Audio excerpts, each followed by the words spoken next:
Hey guys, Dr. Childs here. Today we're going to be talking about 6 anti-inflammatory supplements that you can take to augment existing therapies that you're already doing to help potentially reduce inflammation in your body.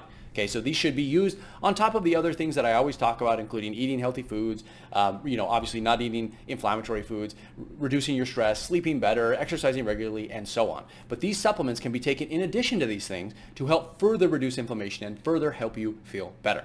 All right, so why would you want to reduce inflammation if you have it? Well, I'm going to talk about why inflammation, I'm going to talk about what it is and why it's bad in just a second. But for now, I want to talk about the potential benefits that you can experience if you were to reduce inflammation inside your body. So we know that reducing inflammation can help you with weight loss. It can help you reduce pain, especially if you have arthritis. It can help improve your hormones, including diabetes, thyroid dysfunction, Hashimoto's thyroiditis, insulin resistance, leptin resistance, and so on. It can help you sleep better. It can help balance your immune system, which is especially important if you have any autoimmune diseases or suspect that you do, by the way. It can help you age more gracefully. It can help give you more energy. It can help improve your cholesterol and improve cardiovascular function or reduce the risk of cardiovascular disease and so much more, okay? So impacting inflammation is very important. If you have any of those benefits, if you want any of those benefits I just listed, then pay attention to these supplements because they're going to potentially be beneficial for you. Okay, so what is inflammation? Before we talk about those, I just want to briefly explain inflammation because it'll make a lot of sense as I do. Now, is inflammation a bad thing? No, not necessarily. In fact, inflammation is mediated by the immune system, and its whole purpose is to help reduce or fix something that your body notices is wrong. Okay, that's all that it is. Now, inflammation in the short term is okay. In fact, it's necessary to heal wounds. It's necessary to clean up infections and things like that. So inflammation can be a good thing. Now, when does it become a problem? It becomes a problem when it stays in your body too long and becomes chronic. It also becomes a problem when things that are triggering inflammation are not taken care of. So we know that there are many different types of triggers, and if you have these constant buttons being pressed in your body, which is telling your body to impact or influence the inflammation cascade, it's going to cause problems over the long term. So common triggers include things like autoimmune disease, gut issues, lingering infections, and even constant exposure to allergens or irritants or even food allergies and things like that. Okay, so these are the things that trigger inflammation. Now, these supplements that we're going to talk about right now can potentially help and in various ways impact the inflammatory cascade and impact how much inflammation is occurring in your body. So I have 6 here that I want to talk about. Number 1 is alpha lipoic acid. Now, alpha lipoic acid is really a compound. It's a powerful antioxidant compound, and it's commonly found in plants. The plants that you would find it in include broccoli, spinach, red meat, Brussels sprouts, peas, and carrots. Okay, so it has a lot of potential benefits in different types of areas of inflammation. By the way, as I talk about these, I'm going to tell you these supplements, even though they all target inflammation, they can all target certain diseases a little bit better than others. Now, they all have broad inflammatory effects, overall in the whole body, but for certain conditions, it might be better to use certain types of these supplements. And I'll explain when you should be using these supplements as we go along. So in the case of alpha lipoic acid, it has a lot of potential benefits in the case of diabetes and diabetes complications such as peripheral neuropathy. So if you have diabetes, insulin resistance, and or weight gain, then alpha lipoic acid is a good supplement to consider taking. In terms of the dose, you'd want to use between 600 and 1800 milligrams each and every day. And I would recommend, if you can, to get a sustained release dose because alpha lipoic acid does a lot better when it has sustained levels inside of your blood. So that's number 1, alpha lipoic acid. Number 2 is MSM, which stands for methylsulfonyl-methane. And this is a substance found in green vegetables. And by the way, you'll hear a lot that these substances are naturally found or naturally occurring in a lot of vegetables and fruits and things like that. And this is true of MSM. So MSM is found in green vegetables, and it probably works by impacting how well nutrients flow in and out of your cells. So your cells have this protective layer surrounding them to prevent bad things from getting in and also to make sure that they can regulate what goes out. Now, MSM seems to have some impact on the cellular membrane such that it helps the bad things get out of the cell and the good things come into the cell. So a lot of people will use this in supplements which help with detoxification. So it's helpful for getting the things that you don't want in your body out of your body and eliminating them through the stool or through the urine, okay? So that makes it great for joint pain. It makes it really good for arthritis, osteoarthritis, and also, as I mentioned before, helps with detoxification. So if you're trying to get bad things out of your body, this would be something, and those, by the way, those bad things can cause inflammation. This would be something that you want to consider. In terms of dose for MSM, you want to use between 1,000 and 1,500 milligrams each and every day, and you can take those in 500 milligram doses, usually 3 times throughout the day. Number 3 on the list would be quercetin. So quercetin is a flavonoid, and it's found again in plants such as leafy greens, tomatoes, berries, and broccoli. Quercetin is really good for inflammation, and also it's really good for allergies. So if you have allergies causing inflammation, quercetin and bromelain, which we'll be talking about in just a minute, are two that you should really consider using. It's also really good for heart health, and it's also really good for reducing pain. Now, the dose of quercetin that you'd want to take is somewhere between 500 and 1,000 milligrams per day. And as I mentioned, combine it with bromelain, especially if you have allergies or asthma, which we'll talk a little bit about in just a second.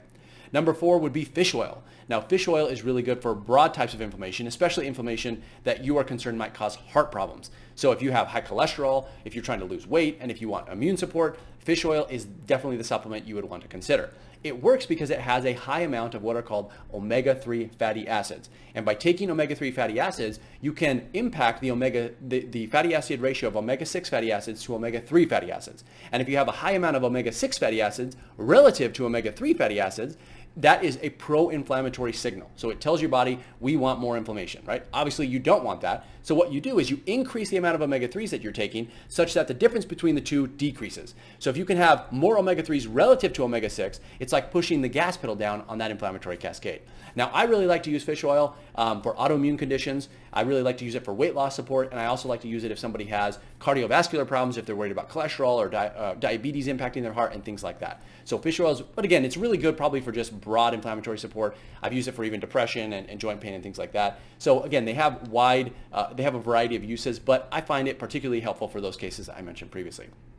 Number 5 is bromelain, and this is really kind of like the sister or brother to quercetin. So bromelain isn't actually a compound so much as it is a group of enzymes, and it's commonly found, by the way, in pineapple. So pineapple tends to have a grouping of these enzymes, and these enzymes have a lot of benefits when they get inside of your body. They can help you digest food, which is why they're really good for digestive problems. It's really good for allergies, including asthma. So if you have allergic rhinitis, or if you get a lot of sinus infections or runny nose and things like that, bromelain and quercetin are really good for that. It can also be used for arthritis and, as I mentioned, asthma previously. Now, when using it, combine it with quercetin if possible, and use a dose of about 500 milligrams 2 to 3 times per day. So usually most supplements put these things together, and they also put vitamin C in there as well, because those three just work fabulous together. So try to use those together if you have those specific issues. And then lastly, we have curcumin. Well, actually it's turmeric, but the active ingredient inside turmeric is curcumin. So the curcuminoid part of turmeric is what really gives it that anti-inflammatory impact. Now, this is what I would call a really good broad inflammatory support nutrient. So if you have inflammation, you're not really sure where it's coming from, curcumin or turmeric would be the thing that you want to look at. So it's really good for broad inflammatory support. It's really good for autoimmune diseases in general, especially if you don't know where they're coming from, or if you just kind of feel achy and you just don't feel yourself. It's really good for joint pain, and it's really good for metabolic problems. This includes, by the way, diabetes and insulin resistance, and people who have weight loss resistance as well, or people who can't lose weight no matter what they do. So one of the problems, or one of the drawbacks with curcumin, is the fact that it's hard to potentially absorb by the body, which is why most supplements will put it with black pepper or bioperine. So if you want to use curcumin or turmeric, doesn't really matter how you take it, make sure that you're taking it with black pepper to increase how much of that turmeric is getting inside of your body. I should also point out that curcumin is probably one of the most well-studied of all of the nutrients that we're talking about today. It has something like over 12,000 studies or medical studies which show that it has potential benefit. You know, some show more benefit than others, but it has a significant number of studies which can show that it has potential benefit. Now, if you want to, I don't think I talked about the dose, but if you're going to use turmeric or curcumin, you want to use about 500 milligrams per day. I'm also going to mention some honorable mentions here. There are tons of other ones that we could go over, but these are another 4 that I like as well. So that includes ginger, watercress, green tea, and glycosaminoglycans, or GAGs for short. Now, these all work in different ways. You probably have heard of these, but what I would recommend is if you have inflammation, that you combine at least 2 or 3 of all of these that I've listed. So if you include the 4 honorable mentions, we have about 10 options here for you to add together. Now try, if you can, to figure out what type of problem you have. So let's say, for instance, you're struggling with joint pain. There are certain anti-inflammatory supplements which are better for joint pain than they would be if you had, let's say, a runny nose and sinus infections and allergic rhinitis and or asthma, okay? So you can kind of titrate and figure out which supplements would be best for your conditions and for what inflammatory problem you have. So go through these, use at least 2 to 3 for best results, and that's usually how I see people actually feel better when they use them. And also, in many cases, it's good to use more than it is less. So if you're using just the standard amount that most people recommend, it may not work. So you might have to double or even triple the dose depending on what is the recommended dose on the back of your supplement. So do look, pay attention to the recommended doses that I mentioned as we went through this video, so that you make sure you're using enough. So if you have any questions about anti-inflammatory supplements, please leave your questions below. I'll do my best to answer those. And if you haven't already, make sure that you like, comment, and subscribe if you like this sort of information. So that's all I have for you guys, and otherwise I will see you in the next one.